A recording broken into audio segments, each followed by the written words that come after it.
Assalamualaikum warahmatullahi wabarakatuh. Dan salam sejahtera untuk kita semuanya. Pertama, saya kira kita sama dengan rekan-rekan yang lain ya. Kita prihatin dengan pengurangan daripada anggaran untuk Kementerian Pemberdayaan Perempuan dan Perlindungan Anak. Kita semuanya saya yakin satu kata agar kementerian ini dikuatkan anggarannya dan juga dikuatkan kewenangannya karena dan apalagi kemarin baru saja DPR mengetok palu rancangan undang-undang tentang TPKS sebagai inisiatif dari DPR. Tentu akan semakin banyak lagi hal-hal yang menjadi concern yang harus dilakukan oleh Kementerian Pemberdayaan Perempuan dan Perlindungan Anak. Dan untuk itulah karena sekali lagi saya juga mengulangi usulan saya agar kementerian ini diperkuat baik anggarannya maupun juga kewenangannya.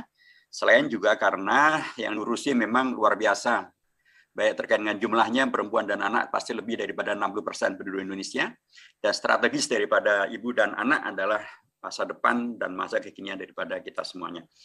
Baik, dan rekan-rekan semuanya, dari yang tadi sudah dipaparkan, kita juga mendapatkan beragam hal yang penting untuk dikritisi. Misalnya, Ibu tadi telah menyampaikan kegiatan untuk melakukan intervensi terhadap dalam rangka mengurangi kekerasan terhadap anak-anak di tahun 2021.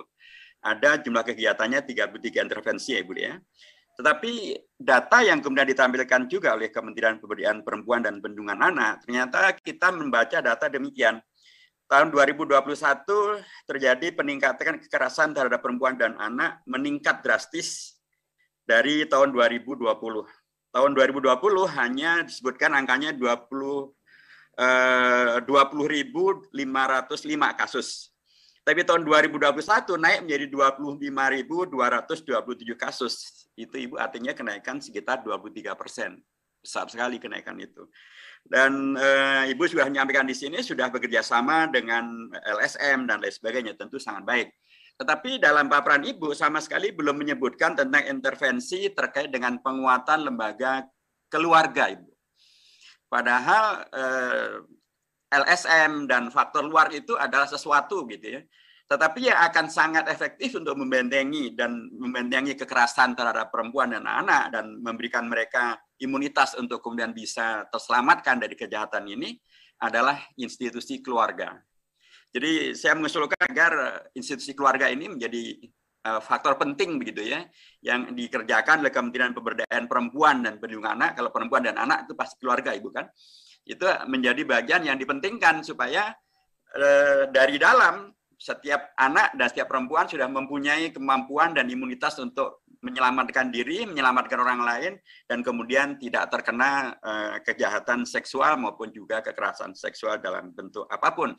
Karena yang terjadi dalam kasus di Bandung itu, Ibu, itu lebih pada kejahatan seksual ketimbang kekerasan seksual. Bayangkan 6 tahun ini bisa berlanjut dan sudah ada 13 santri yang 11 sudah melahirkan anak, itu pasti bukan kekerasan, itu adalah kejahatan seksual. Nah, kalau kemudian dari institusi keluarga itu betul-betul ada perhatian maksimal, dikuatkan, diberdayakan, dicerahkan gitu ya, sehingga kemudian mereka bisa menyelamatkan keluarga, menyelamatkan perempuan dan anak.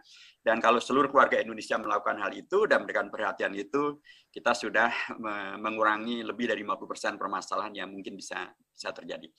Yang kedua, Ibu, terkait dengan masalah data untuk anak-anak yatim. Di dalam data yang disampaikan oleh Kementerian Pemberdayaan Perempuan dan Perlindungan Anak, disebutkan bahwa anak yatim piatu akibat daripada COVID-19 mencapai jumlahnya 33.714 anak.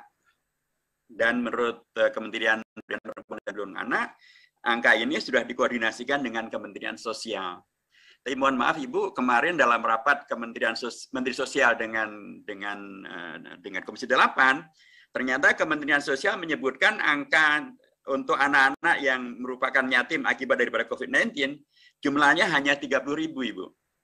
Ada selisih 3.714 anak. Ini tentu bukan selisih berapa angkanya, tapi ini terkait dengan akurasi data dan sejauh mana kerjasama koordinasi antar kementerian. Saya kira angka yang juga cukup besar ya, yang mestinya ini bisa diatasi. Jadi menurut saya sekali lagi penting untuk koordinasi maksimal sehingga kita betul-betul bisa melakukan pemberdayaan perempuan dan anak-anak, termasuk apalagi anak-anak yatim dengan baik.